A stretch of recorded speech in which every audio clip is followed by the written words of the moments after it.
Hey everybody, I am the company's expert, and today let's talk about the 2 ways to get a job. Now, here is an article that appeared in WikiHow called How to Get a Job.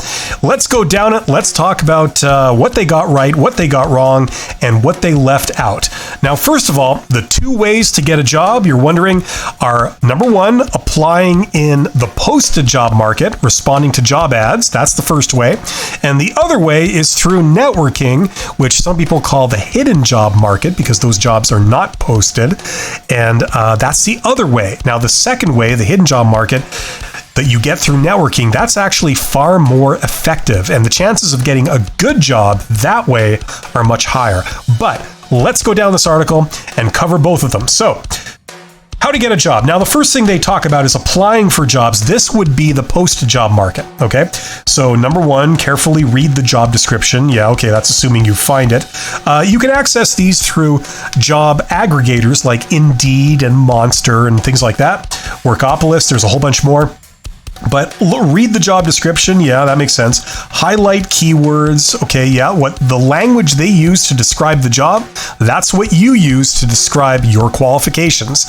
So if they're looking for someone that works in digital marketing, don't talk about how you perhaps created websites and sold things on the internet. Instead, use the word digital marketing. That way, people can hear right off the hop that it's an actual fit. And this is because recruiters don't always know what you're referring to when you refer to it. If you use the same lingo they're using, then there's no doubt about it. You have what they are looking for. Okay, number 3, look over your materials. Yes, that goes without saying. Ace the interview. Yes, it's just that simple, folks. Ace the interview. Actually, what you need to do here is you need to learn about job interviews. I've done a million videos. Others people have done a million videos also on how to do this. So there's a lot of resources online. You can find out what the standard questions are, and you can find out good answers to the standard questions, and then practice. Learn the answers, memorize them, tailor them for yourself, and you'll be good. Now, dress appropriately, dress professionally, dress so that you look like the candidate. Okay, you look appropriate. Arrive on time. Learn how to speak properly. Practice your interviewing skills. The great way to do that is to do mock interviews with a friend. Okay, you practice and then follow up. After the interview, a great thing to do would be to follow up.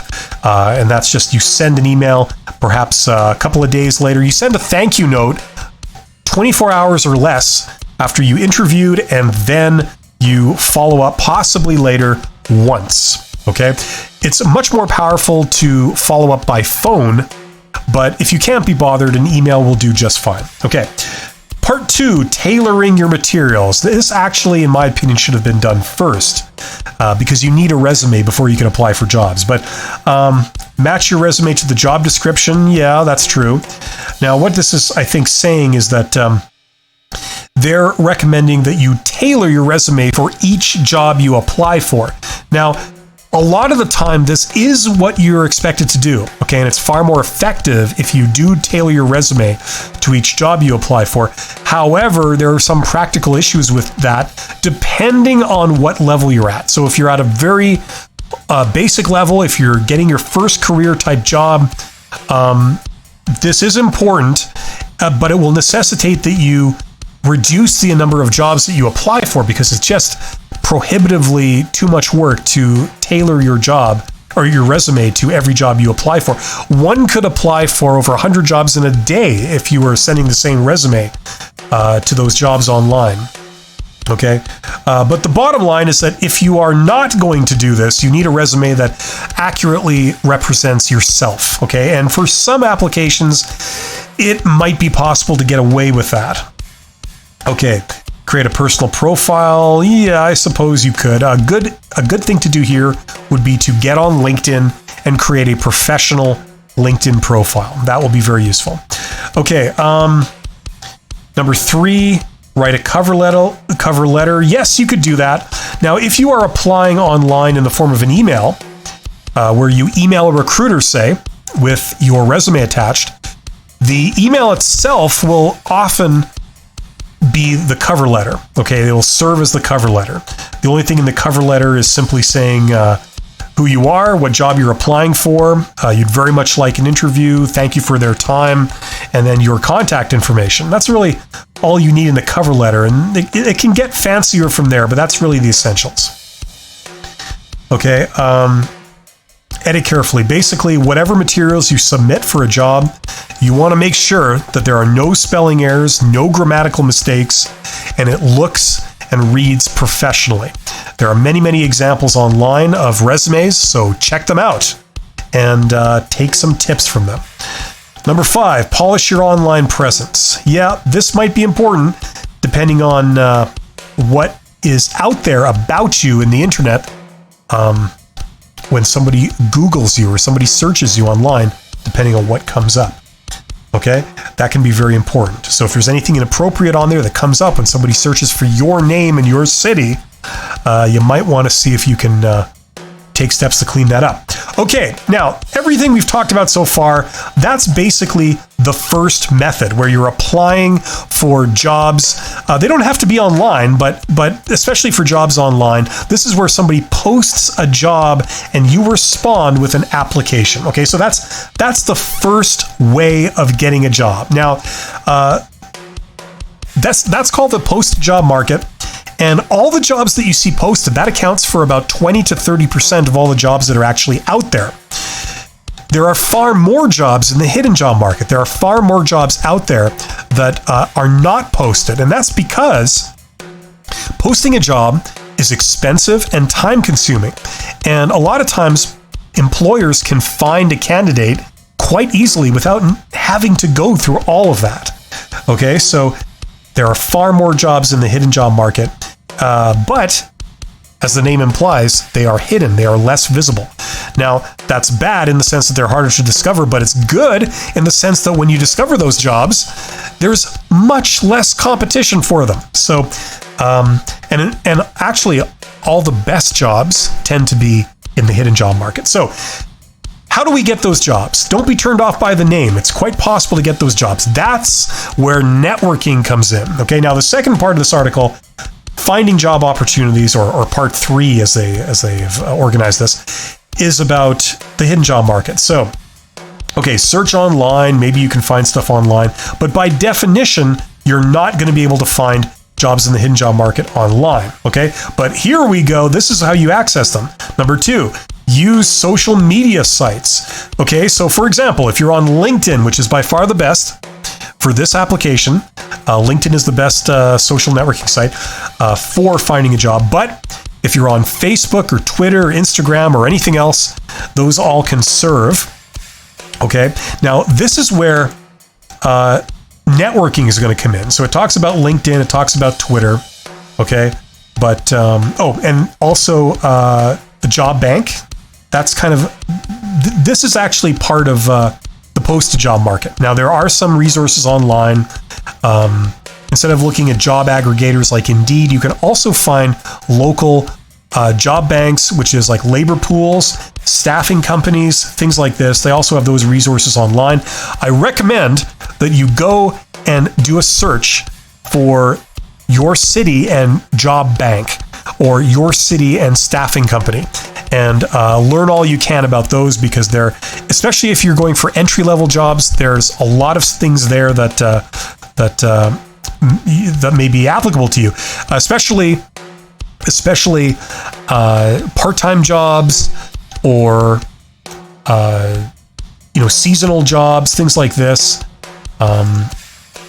There's a lot of resources there. Okay, but so that's kind of this topic is sort of sandwiched right in the middle of the hidden job market stuff. Now, coming back to using social media sites and networking. Okay, once you're on LinkedIn and Twitter, but LinkedIn being the best. Number 4, start networking. Okay, now the easiest thing to do here, the most obvious and easiest thing you can do immediately, is to reach out to previous employers, previous bosses, previous coworkers. Okay. Former professors, like it says here, past employers. Okay. those are the easiest things, people you already know. And what you're going to be doing is you're going to be sending them a message. Okay, you don't have to talk to them in person. You don't have to talk to them on the phone. What you do is you send them a message via social networking, and you say, basically, hello, I'm here. I'm looking for a job. I have these skills. I'm great at this. And if ever you're looking for someone who can do this, let me know, because I would love to work for your company. Thank you very much for your time. That's all you have to say. Okay? That's the message you're going to be sending to former professors, past employers, people you know. Okay? Anybody who's a manager has the potential to be someone who could hire people. Okay? That's called a hiring manager. The person that a boss who is looking for employees, that's called a hiring manager. So any manager has potential to be a hiring manager. So that's where we come to the second part of this. Okay, so people at the company you want to work for.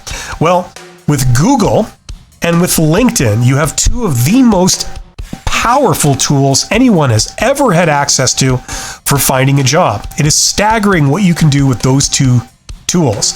I've done many videos on this. Now, with Google, you can find all the employers in your immediate area that are in your industry.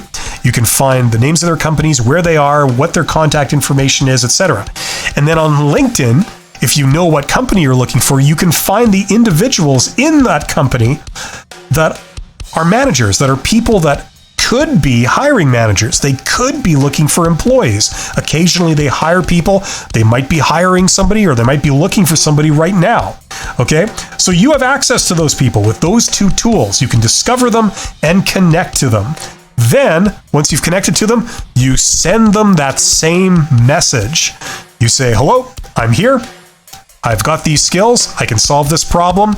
I'm great at this. I would love to work at your company. And if you're ever looking for someone to do this, let me know, because I'm very interested. Thank you for your time. Have yourself a great day. Okay, that's what you send to them. Now, this is the hidden job market. Okay, you're not actually applying for a job that's posted. You're putting out feelers to see if these people were thinking of hiring somebody, or maybe they are actively looking for someone, but they just haven't posted the job yet. Or even if they have posted it, maybe it's inaccessible to you. You just can't find it. Okay? So that's what's called the hidden job market. This is the most powerful way of finding a job. And it's also where all the best jobs are. Okay? Because all the jobs that are in high demand, great jobs, okay? The problem is, if they posted those jobs publicly, they would be inundated with applications. So avoiding all of that issue, instead, they kind of try to fill the job on the DL, on the down low. Okay, number 5, spread the word that you are job hunting. Yes, this is part of tapping the hidden job market. Okay, so, friends and family, that can be great. If you have a big family, you have some connections, that can help. Okay.